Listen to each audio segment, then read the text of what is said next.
बहुत पहले भारत के पूर्वोत्तर क्षेत्र में एक गांव था मिस्मा। एक अनाथ मछुआरा रहता था ताराओं। एक दिन वह मछली पकड़ने गया। उस दिन मछली के स्थान पर एक नाग उसके जाल में फंस गया। दरअसल नाग नागलोक का राजा था।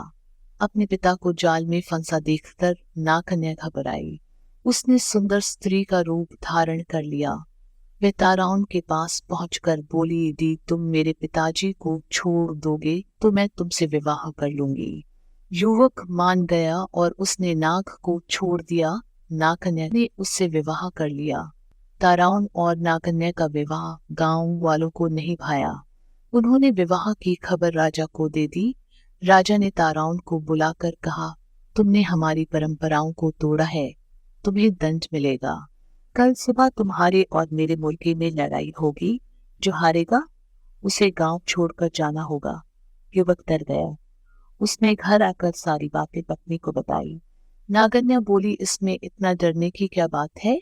मैं अभी नागलोक से एक बलवान मुर्गा ले आती हूँ। ये कहकर वह नागलोक चली गई।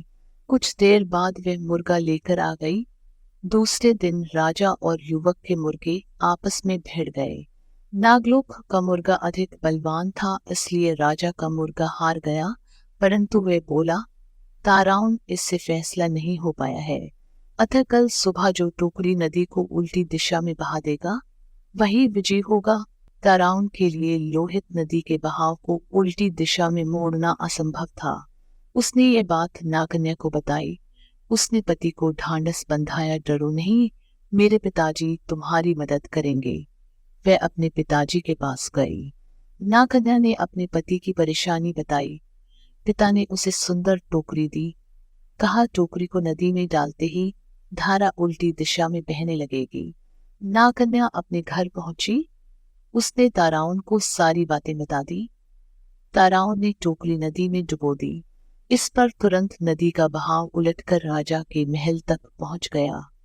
ताराउन खुशी से झूम उठा। वह राजा से बोला, राजन, मैं जीत गया हूँ। शर्त के अनुसार आपको ये गांव छोड़कर चले जाना चाहिए। राजा कहाँ हार मानने वाला था। वह बोला, इस निर्णय को भी अंतिम नहीं माना जाएगा। अब हमें युद्ध करना चाहिए। इसी युद्ध से निर्णय होगा। ताराउन भागा भागा अपनी पत्नी के पास पहुंचा और सारी बातें बताई। राजा के पास बड़ी फौज थी, परंतु ताराउन तो अकेला था। नागकन्या उसकी परेशानी सुनकर फिर नागलोक में पहुंची। वहां से वह सोने का ढोल और उसे बजाने की छड़ी ले आई। सुबह राजा अपनी फौज के साथ लड़ाई के लिए आया। ताराउन पहले से ही तैयार था। राजा और फौज को देखकर नागकन्या ढोल बजाने लगी। धूल की धम धम सुनकर वृक्ष, जानवर, घास पत्ते आदि नाचने लगे। राजा और सैनिक भी हथियार फेंककर झूमने लगे। अब ताराउन और उसकी पत्नी नागकन्या गांव के राजा रानी बन गए। आज भी अरुणाचल के वंशज ताराउन जनजाति के नाम से जाने जाते हैं।